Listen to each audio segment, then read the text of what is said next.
Wong wilahing mangayu guna mas kuna masidam sekaring bangono langgeng. Lungguh kupaku ning bumi telapakan sangga buwana. Gedebok ewang Nagaraja kelirku sang Tejamaya. Gawangan sang Retnabara. Paluntur sang Alimengan. Blencongku sang Surya Praba. Sang Hyang Guru kang mriksani, widodara kang gameli, widodari kang nyindeni, kang nonton padha katon, kang tinonton ora katon, amawi genamastu namasidhan.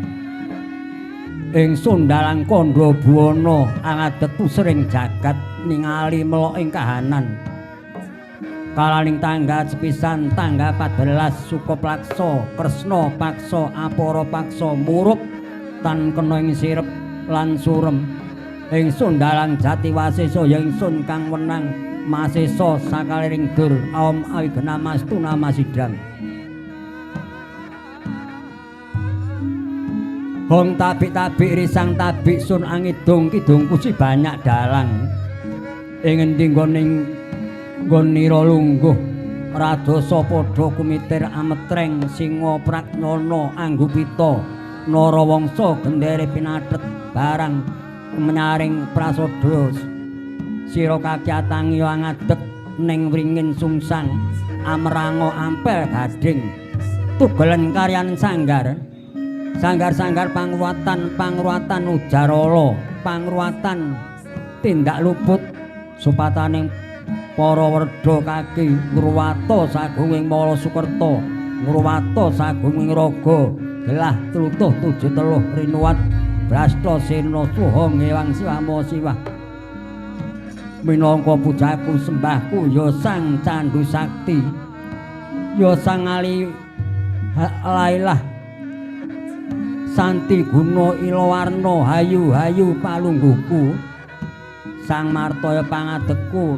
Nagaraja ing jajaku gelap ngamparing swaraku iduku isa mandi ring satu sakti neteraku sang Surya kembar cahyaku ngebeki jagat Durga kala iring marang aku kang tak deleng padha bingleng kang ndak pandeng padha lengleng Wong ewang siwama siwah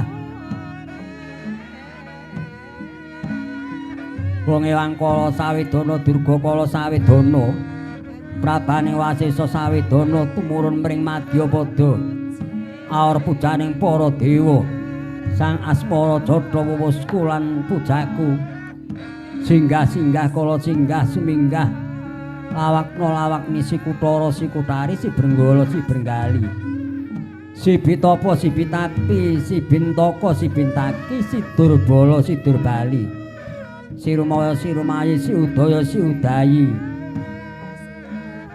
si srimaya gedah maya si dayuda si dayudi adiyuda adiyudi riudaya riudayi jaramaya jurumaya singgah-singgah kala singgah suminggah lawak-lawak om awigenamastu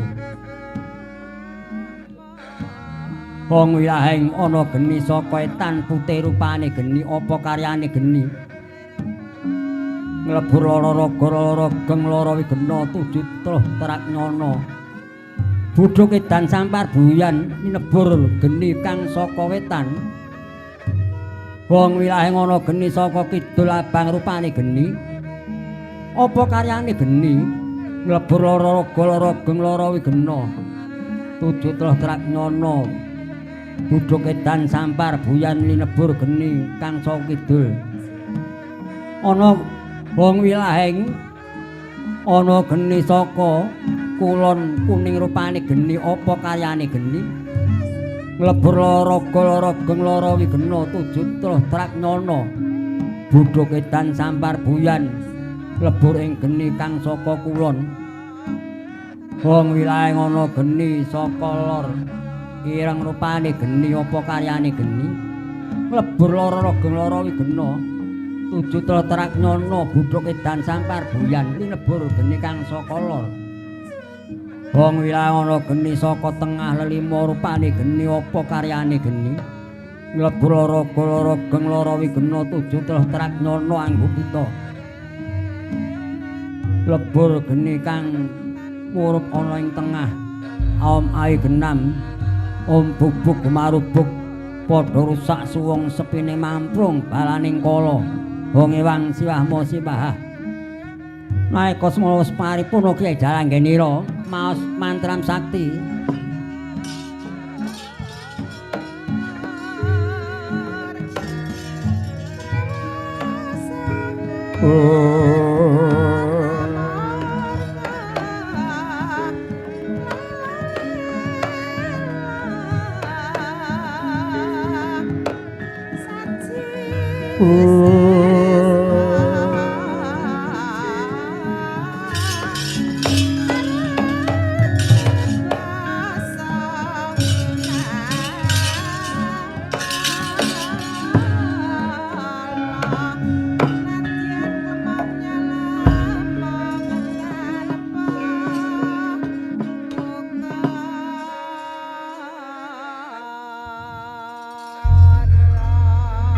Moro rai mangus amung ambreng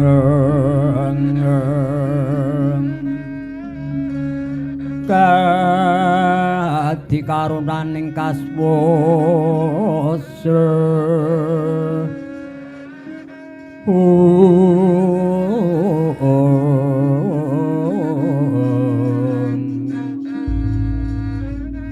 aning marga memalat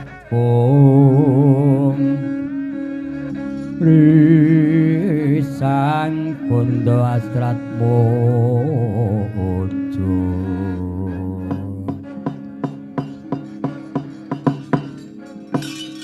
inggih kepareng kula matur dhateng nyanipun Bapak Kyai Dalang Gandayana menika sampun rumaos bingaras sing manah kula sampun trontong-rontong padhar penggalih kula bilih paduka sampun nuruti menapa ing dados panyuwun kula Paduka sampun kelampahan ngruwat dhateng anak kula inggih menika Genduk Yunita Diharyati tansah anak kula wadon tansah manggih Teguh Rayi Widodo Wilujeng wis sakmenika dumugi saminipun tansah manggih Rayi Wilujeng panjang yuswanipun kayan kula inggih tansah pinaringan sehat kesarasan awet anggen kula momong dhateng anak turun kula inggih boten langkung kula namung ngaminipun dados kersanipun Bapak Kyai Nyanipun Bapak Waloyo inggih sekul sekedhi jemurung. Inggih Kyai Dalang kula nggih tansah sangat genging penuwun sampun nindakaken anggen paduka Murwakala wonten ing pedukuhan ngledhok mriki inggih boten langkung tansah nyuwun dhateng Gusti sedaya tansah manggih Teguh Rayi Widodo Wilujeng wis sakmenika dumugi sampun saha kula sak rombongan tansah manggih dirga yuswa inggih boten ngustaken dawuh. Waduh Kyai Dalang kula ingkang sowan Kyai Dalang. Oh ladan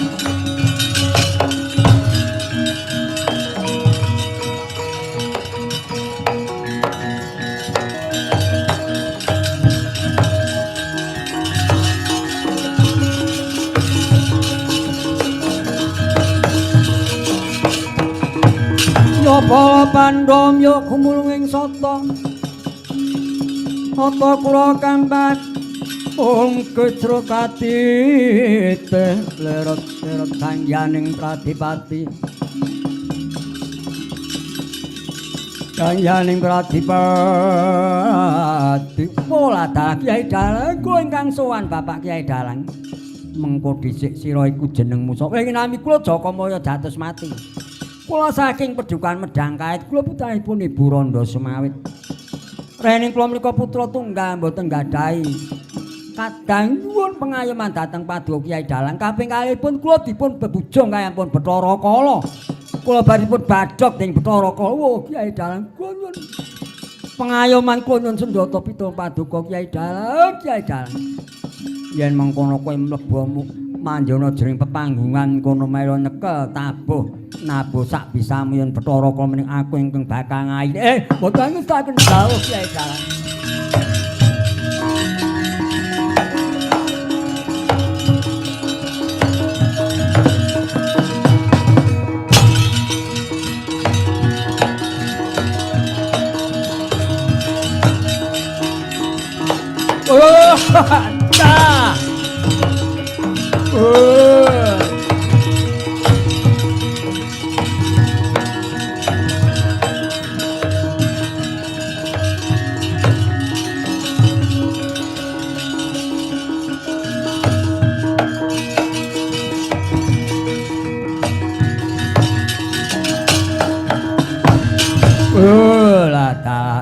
Mengko dhisik Kyai Dalang.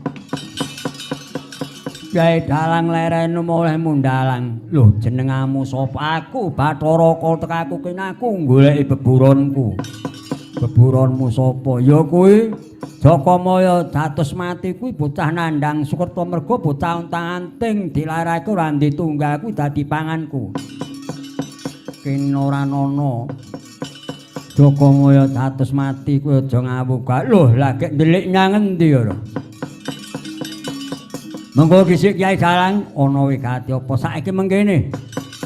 Siji tandak rembug yen pancen kuwi dalang kang sejati, dalang waskita, dalang pinter saiki wacakno tulisan kang ning awakku yen kowe pancen bisa maca, kowe tetep tak aku dadi sedulurku tuwa.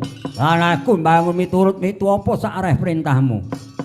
Yen kowe arep ngakon aku supaya maca tulisan kang ana ing saranduning badanmu, kowe arep menehi opah apa? Dalang iku kudu ditanggap diopahi. Ya lah piye? Lan njaluk pirang reya to tak turuti pirang juta. Ayo tak tanggap.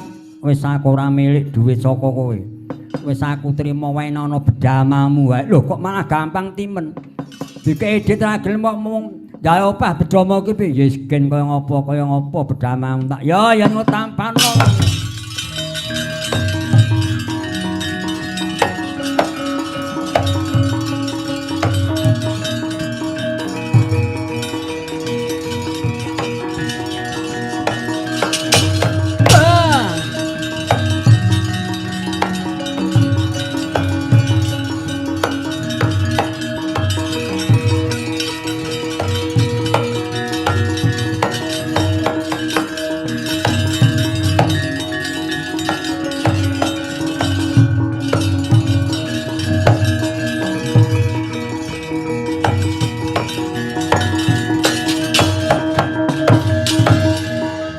Bathara Kala, ana apa Kyai Dalang? Saiki kowe rada mundur ya, tak wacake tulisan kang ana. Ya. Wis saiki wacakno tulisan kang ana awakku iki, Kyai Dalang, aku wis tak opahe bedamaku tak wenehke karo kowe. Iya. Nek kowe kon maca tulisan kang ana awakmu saiki tak wacake wiwit saka bathuk tekaning geger. Iya ya. Mul gaging awakno Kyai Dalang. Bathara Kala, ana wigati apa? Mangerti tulisan kang ning bathukmu. Kowe kang aran ya kuwi Purwaning dumadi. Tulisan kang ning bathukku ya kuwi Purwaning dumadi. Iya. Lah werdine piye? Para wis ngarani dumadi. Ya wis ngarani dadi wiwit kowe lair, wiwit dumadine kowe lair dadi tulisan kang ana ing bathukmu kuwi sejarahe jlentreh lairmu kedadian kowe dadi menungso. Lho, la unine piye? Unine mengkene. Yukanira Bapa Akasa Ibu Bumi dupi miji tiba ing samudra. Agilang-gilang kumambang alembak-lembak rupa daging dudu daging, rupa getih dudu getih. Aran mukama salah. Agirisa Nilamaya kadya manik mustika murup mangarap-arap andhatengaken prahara. Guntur ketuk lindu gunjing prahara gung lesus tadet weliweran geter pater mubah panas. Anyatri bawana manini ewang kala rudra. Gesang madyaning jagat Janalaka bibit patma saking sang ewang siwah bojo amawi genamastu namasidam. Kuwi tegese mengkene Bathara Kala. Nalika Saiwang Bathara Guru nganglang jagat kalawan Bathari Uma niti Lembandini. Ana saknduring Mega Malang, saknduring samudra kidul. Katuping samirana banjur nyempilak nyampinge Bathari Uma mau Saiwang Guru sanalika banjur nuwahi katresnan kalawan garwane ya kuwi Bathari Uma. Kepengin langasmana kepengin cumbana nanging Bathari Uma ora gelem nuruti karepe Bathara Guru. Nganti Bathara Guru banjur mbrojolake Ponangkama. Ponangkama tinibana telenging samudra dilebur karo para Jawata digaman tibani pusaka ora bisa lebur malah dadi jabang bae menungsa ya kowe Bathara Kala. Oh iya. Bener yen ngono ature Yai Dalang. Lah yen tulisan kang ana cethakku iki piye? Ya nini tulisan kang ana cethakmu mengkene. Sangkala yeka sangkaning lara Wisnu kena ing lara lungguh aning bayu kang lara mulya dening Hyang Brahma. Hyang Brahma kena lara lungguh aning saranduning hangga kang lara mulya dening Hyang Siwah Buja. Hyang Siwah Buja kena ing lara lungguh ana napas lan swara. Hyang Siwah Buja mulya dening Sang Hyang Tunggal tan Wustan kena ing lara. Hyang Tunggal peputra Hyang Menang peputra Hyang Nur Cahya. Hyang Nur Cahya peputra Hyang Narasa kabeh wis manunggal dadi siji lan Sang Hyang Tunggal kahanan lan tunggal rasa pangrasa jati. Tunggal rasa jati maya saka kersaning Hyang Maha Wisesa. Oh lah ya. Yen tulisan kang ana ing dadaku iki Kyai Dalang unine piye? Unine mangkene. Tulisan kang ana ing dadamu kang kena dinarani Rajah Kalacakra ya Rajah Sastra Pedhati kang unine mangkene ya Maraja Jaramaya, ya Maranini Ramaya, ya Silapapalasiya, ya Midara Radamya, ya Dayuda Dayudaya, ya Sihama Mahasiya, ya Siaca Cayasiya, ya Midasa Sadumya. Kuwi tegese mengkene kang wasani telu asira, kang ngrencana Marya Sakti, kang nyilakani ilanga keluyanira, kang gawe luwih marekana, kang gawe mlarat nyugiyana, kang merangi ilanga kekuatanira, kang nangsaya asiya sira, kang marai dosa sumingkira sira. Oh, ya. Saiki tulisan kang ana gegerku iki piye? Tulisan kang ana gegermu ya kuwi aran Caraka balik kang une mengkene Ngatha Bagama Nyaya Jadapala Satada Karacanaha. Lah kuwi werdine piye? Werdine mengkene Ngatha Bagama Nyaya Jadapala Satada Karacanaha kuwi nek diwerdekake ora bisa mergo tulisane wae kuwalik. Lho, lah supaya nek diwerdekke piye? Kudu diwalik meneh gen supaya muni Hana Caraka Datasala padha jaya lan mangga Bathanga.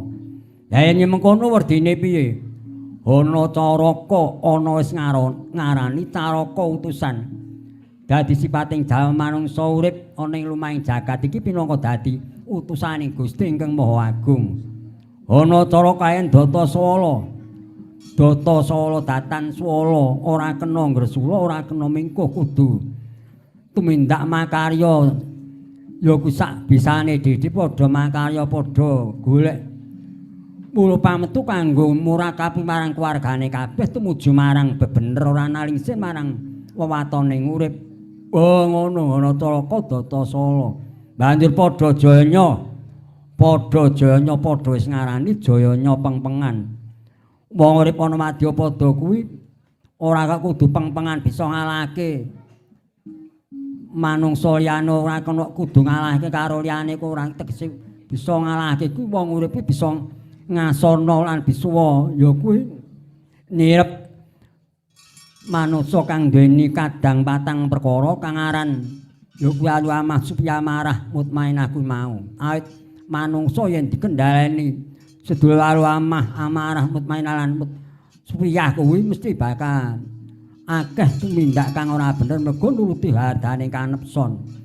Mula kowe ngerti sedulur abang kuwi anane mung tansah nesu, tansah cengkiling tandang mara tangan abang. Sedulur ireng anane mung demen mangan turu nguja swara seru. Sedulur kuning kang denane Supyah ku ya mung nuruti marang kesenengane dhewe ora gagas hasil pametune pira mung kanggo seneng-seneng. Mula bisa nuruti sedulur putih ku anane mung tansah tumindak temen jujur suci sabar narima rukun marang sapadha.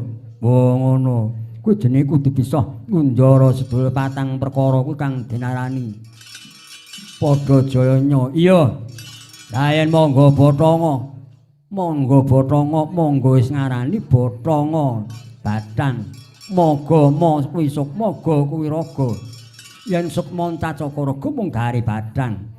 Mula paribasan yen gajah mati ninggalo gading, macan mati ninggalo ulang, yen manungsa mati ninggalo asma kang arum aja nganti mbeblengar iki. Oh ngono iya. Mula kuwi merdine Taraka balik Kyai Dalang. Ya nek ngono wis matur nuwun banget. Ya Kyai Dalang aku rumangsa mbok medhalake tulisan awakku kowe tetep tak aku sedulurku tuwa. Aku mbangun miturut metu apa sak repentamu. Iya, kowe kudu mbok bisa wae tumindakmu sing ora bener ku aja nganti cilik ngrasani Allah gedhe mitenah mring sepadha. Lan kowe ora kena ganggu gawe marang putrane bapak Waloya. Ya kuwi kang aran genduk Duniati Dwi Haryati ku wis tak ruwat wis tak ilangi mula Sukertane. Oh iya yen ngono aku wis ora bakal ganggu gawe kesugengane bapak Waloya sak kukuban. Malah aku melu ngreksa melu. Ya kuwi ngayomi tansah mangya widodone ring Sambikala bapak Waloya sumambah sak putra bisa sak anak turune kabeh. Ya syukur gedhe. Kowe anu bailane apa?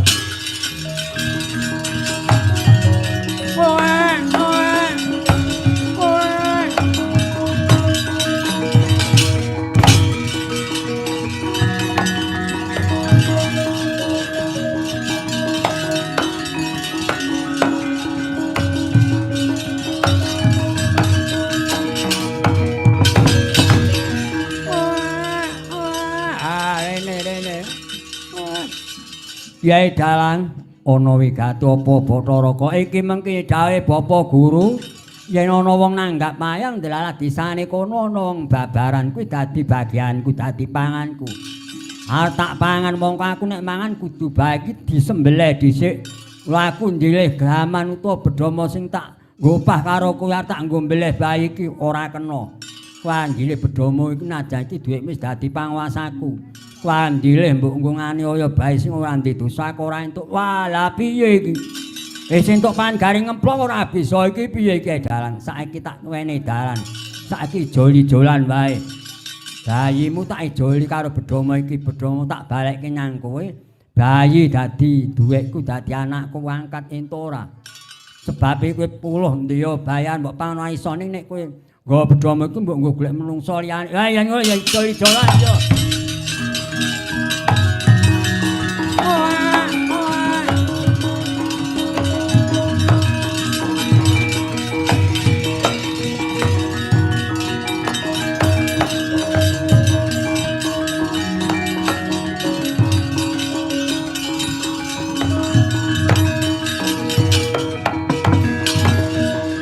Bathara Kala, ana apa Kyai Dalang? Mula iling-ilingen.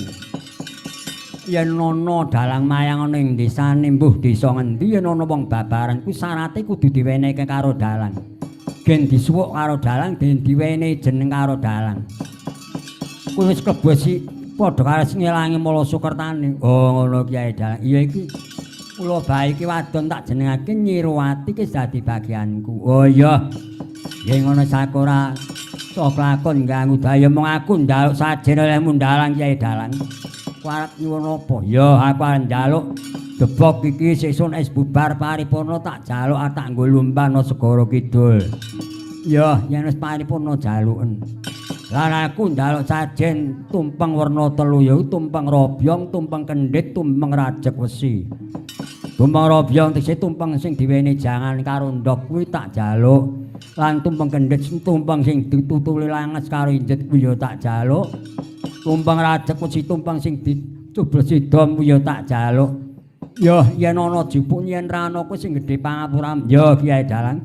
Weh yen ngono aku tak mulih nyang papan sekait. Ya kono bae nyang papan kula tukang.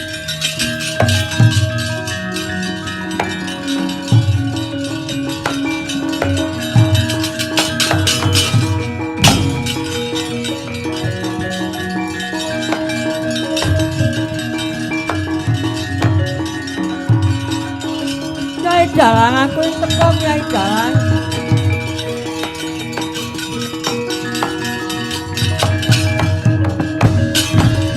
Iki sapa? Iya ya. Yen kowe takon aku ya kowe aran kowe Bathari Durga ya Kyai Dalang, Kyai Dalang. Sowanku mrene aku arep njaluk sajen mundalang ya Kyai Dalang kowe Bathari Pramu niku arep njaluk sajen apa? Aku arep njaluk sajen ya kuwi jarek werna pitu kuwi tak jaluk. Ya yen arep mbok jaluk jupukun. Nyatane iki ya wis disajeni. Yen ana kekurangane iku sing gedhe pangapuramu. Ya Kyai Dalang. Matur nuwun ya Kyai Dalang. Aku njaluk pamit aku wis paringi sajen jare werna pitu. Iya. Lan kowe tak jaluk tansah ngilangno supaya bapak sak kuban tansah mangya. Ya aku melu nggangkung tansah mangya widodone sambi kala bapak. Semrambah ingkang putur sagu nuwun pamit Kyai Dalang.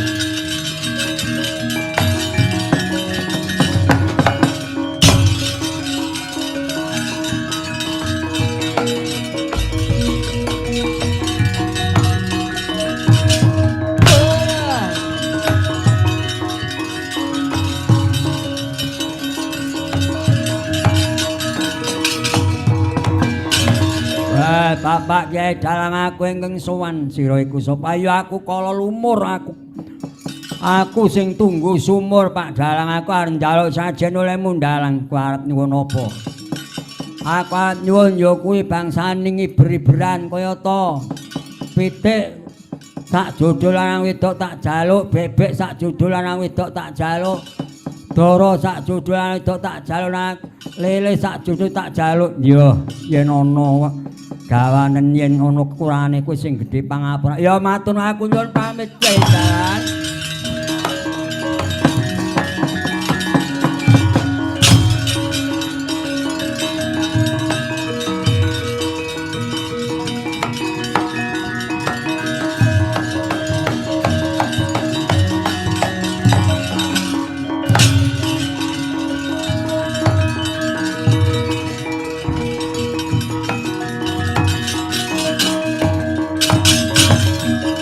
Oh, Bapak Kyai Dalang kula ingkang sowan Pak Dalang. Kula ingkang sowan Pak Dalang. Sira iku sapa? Kula Nyai Mong. Kula Kyai Mong Pak Dalang. Kowe arep nyuwun apa? Kula balen nyuwun jarik lurik ajeng niki mbok wedok niku ajeng ngemban anake niki. Nggih Pak Dalang kula nyuwun jarik lurik ajeng kula nggih ngemban anak kula. Ya yen ana jalane ora ana sing gedhe pangapuramu. Nggih Pak Dalang. Kalih kula meling nek pas wetone putrane dipun mong-mongi niku padha ngerteni kalih sing momong Kyai Mong Nini Mong niku mengkono inggih nek purun mong-mongi pun bancake kula riwangan wae nggih kula riwangan mugi lair tansah mangga wilujeng panjang yuswa minjang dados laring utami Pak Dalang. Iya yen mung tak aturake marang warga agung dukuh nggih kalih kula nyuwun piranti paon nggih kangge masak nggih wali kendhil tampah entong irus ya yen ana jupuk yen ra ana sing gedhe pangapuramu pun Pak Dalang kula nyuwun nggih Pak Dalang kula nyuwun kula meling Pak Dalang piye nek kagungan putra tesalit ngampun sok diambung niku cirikan lho ngono nggih ketok niku ngambung bocah niku ngambung kali mbok wedok lho nek kula mboten tin kula ndak kula tempiling niku iya dadi ana bayi sih abang turu kok ora entuk diambung ora entuk dilem. Lah nggih ngoten iki. Pun Pak Dalang ngoten kula nyuwun mangke kula nyuwun Pak Dalang. Yo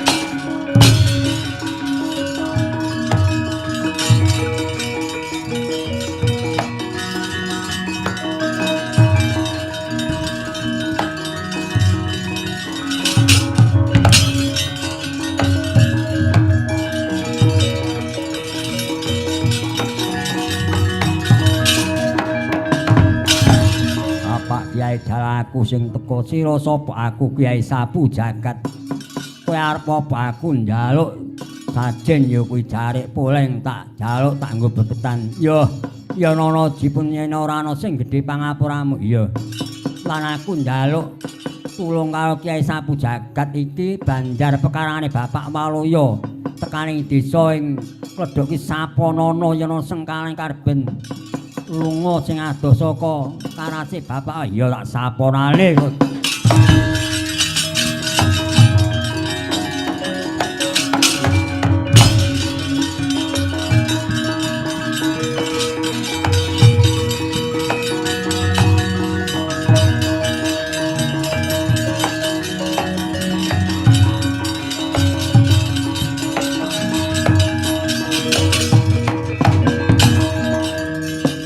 nuwun mangke kepareng kula badhe matur nyanipun Sinu Prabu Darma Piwukuh sumrambahipun nyanipun Bapak Waloya.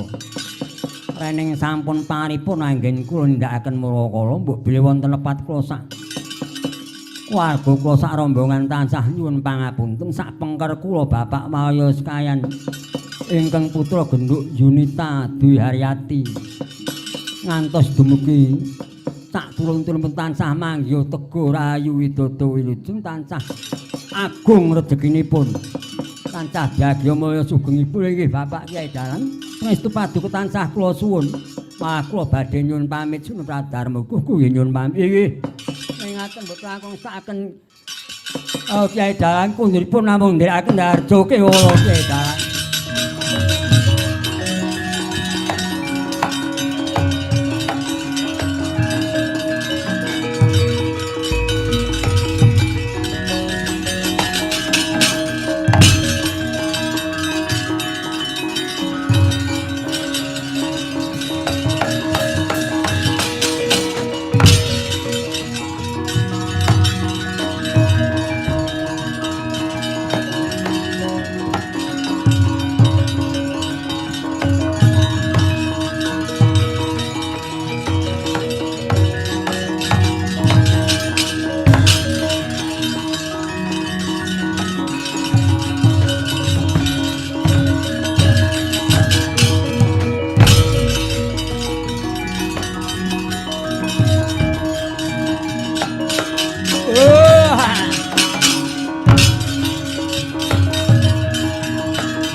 Sopo aku Kyai Sapu Jagat kowe sopo?